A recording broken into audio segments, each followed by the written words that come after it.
दोस्तों, आजकल की भागदौड़ जिंदगी में हमें बहुत से दुखों से सामना करना पड़ती है। जैसे जैसे हमारी जिंदगी एक बचपन से बुढ़ापे की ओर बढ़ती है, ठीक उसी तरह हमारे दुख और कष्ट भी बहुत ज़्यादा मात्रा में बढ़ने लगती है। क्या आपने विचार किया कि ये दुख हमारे मन में क्यों उत्पन्न होते हैं और इसे किस तरीके से दूर किया जा सकती है?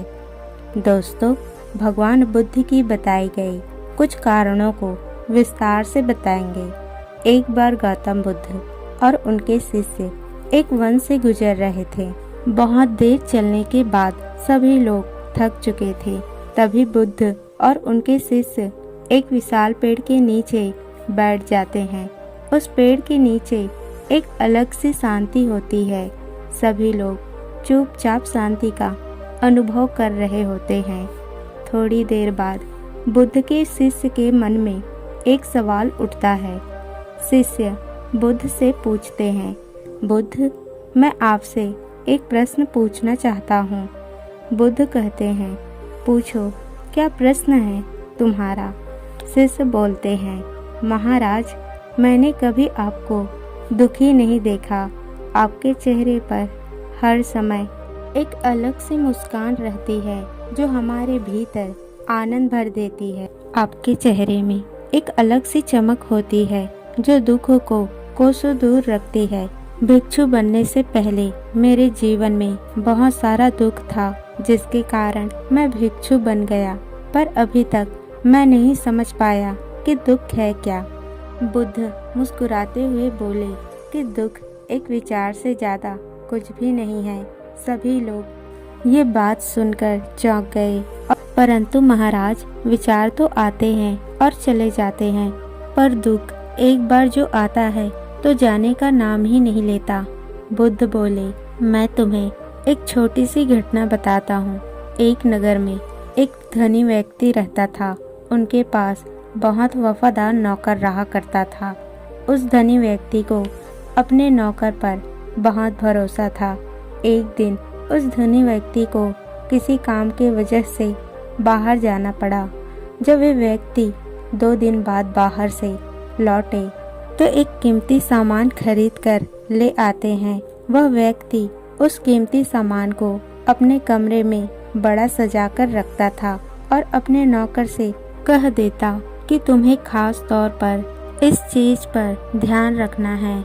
ध्यान रहे, यह टूटे नहीं, ये मेरे लिए बहुत कीमती है।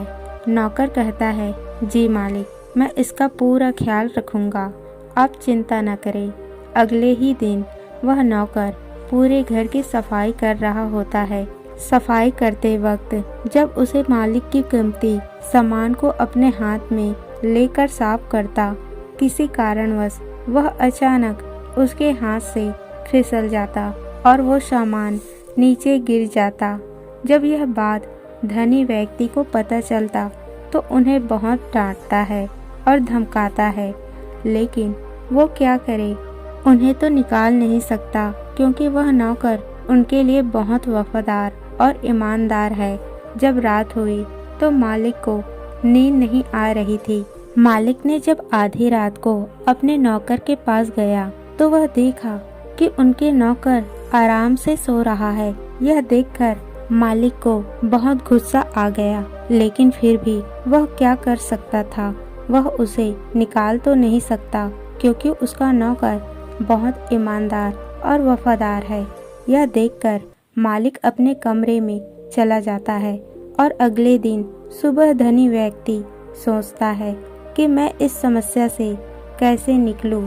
फिर उस व्यक्ति को एक तरकीब समझ आती है। वह अपने नौकर के पास जाता और अपने नौकर से कहता कि मुझे बहुत दुख हो रहा है, ये चीज बताते हुए कि कल जो कि तुमने सामान तोड़ी थी, वो सामान वास्तव में मैंने तुम्हारे लिए लिया था। मैं तुम्हें उपहार देना चाहता था, परंतु ऐसा नहीं हो पाया। मालिक की ये बात सुनकर नौकर को बहुत दुख हुआ। फिर वह सोचता कि मेरे से सामान टूटकर बहुत बड़ी गलती हो गई। उस रात नौकर के मन में बहुत बेचैनी हुई और यह सोचकर ठीक से सो नहीं पाया। ऐसा क्यों हुआ? क्योंकि उस नौकर ने उस कीमती चीज को अपने आप से जोड़ लिया, इसलिए वह दुखी हो रहा था।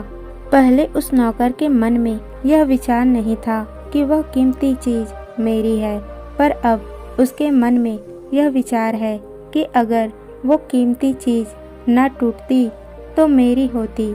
इसलिए भगवान बुद्ध कहते हैं, दुख केवल एक विचार है और यह विचार उस समय उत्पन्न होता है जब कोई अपने आप को किसी चीज से जोड़ लेता है, उसे पकड़ने की कोशिश करता है। वह चीज हमें दुख देती है, क्योंकि हमारे जीवन की वास्तविकता यही है कि कोई भी चीज हमसे जुड़ नहीं सकती। हर चीज आपके पास है। जो भी चीज आप अपने जीवन में उपयोग कर रहे हो, पर वो सभी चीज कुछ समय के लिए है। कुछ समय के बाद वह आपसे छोड़ी जाएगी और यही वास्तविक घटना है जो आपको स्वीकार करना होगा।